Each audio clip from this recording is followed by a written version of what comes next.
వలసల నివారణ, ఎవరైతే సొంత గ్రామాలలో పని చేసుకోవడానికి పని లేక ఆయా జిల్లాలకు, ఆయా రాష్ట్రాలకు, ఆయా దేశాలకు వలస వెళ్లిపోతూ ఉన్నారో వారందరినీ అరికట్టి సొంత గ్రామాలలోనే పని కల్పించాలనే ఉద్దేశంతో ఈ యొక్క చట్టాన్ని తీసుకురావడం జరిగింది.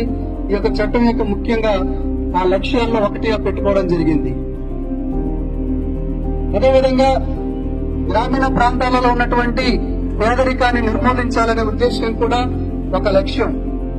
మరి ఈ పేదరికాన్ని నిర్మూలించడానికి 365 రోజులు ఒక సంవత్సరానికి ఉంటే అందులో భాగంగా 100 రోజుల పని ఒక ఉపాధి హామీ పథకంలోనే చేసుకునేటటువంటి అవకాశం ఏర్పాటు చేశారు. అంటే మిగతా రోజులన్నీ 265 రోజులు బయట రైతు పనులు కానివ్వండి, సొంత పనులు కానివ్వండి, మరి గ్రామ స్థాయిలో ఏ ఏ పనులైతే ఉన్నాయో ఆ పనులన్నీ చేసుకుంటూ ఎప్పుడైతే ఖాళీగా ఉంటారో ఆ ఖాళీ టైంలో కరువు ఏర్పడుతుందో ఆ కరువుని నివారించడానికి ఉపాధి హామీ చట్టాన్ని తీసుకురావడం జరిగింది. అందుకే ఆ 100 రోజుల పరిదినాలను ఆ కరువు కాలంలో ఉపయోగించుకోమని చట్టం చెబుతుంది. ఇందులో భాగంగానే ఈ యొక్క చట్టంలో కొన్ని రాజీ లేని అంశాలను కూడా పొందుపరిచారు. రాజీ లేని అంశాలు అంటే అది ఏది ఏమైనా సరే ఆ అంశం జరిగి తీరాల్సిందే. అంటే ఉదాహరణకి సూర్యుడు తూర్పును ఉదయించి పడమరన అస్తమిస్తాడు అనేది ఎంత నగ్న సత్యమో, అదేవిధంగా ఈ యొక్క చట్టంలో ఒక అంశాన్ని పొందుపరిస్తే ఆ అంశం తప్పనిసరిగా నెరవేర్చాలనేది కూడా అంతే నగ్న సత్యం.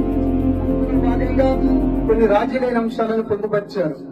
ఆ రాజీ లేని అంశాలను మనం చూసినట్లయితే మరి ఒక సంవత్సరంలో జాబ్ కార్డు కలిగిన ప్రతి కుటుంబానికి కూడా 100 రోజుల పని కల్పించాలి అనేది ఈ చట్టం యొక్క ముఖ్య ఉద్దేశం.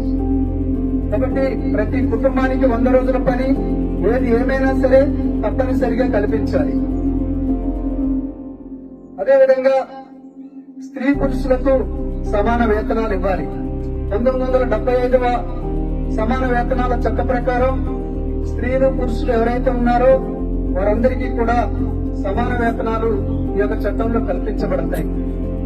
అదేవిధంగా మరి యొక్క చట్టంలో మరి ఎవరి యొక్క ప్రాధాన్యత లేకుండా అటు కాంట్రాక్టర్లు కానివ్వండి, ఇటు యంత్రాలు కానివ్వండి, ఈ యొక్క చట్టంలో ఈ యొక్క పనులను చేసుకోకుండా పూర్తి స్థాయిలో యంత్రాలను, కాంట్రాక్టర్లను నివారించడం జరిగింది.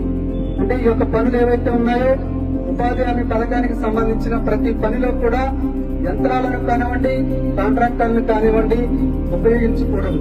అది పూర్తి నిషేధం.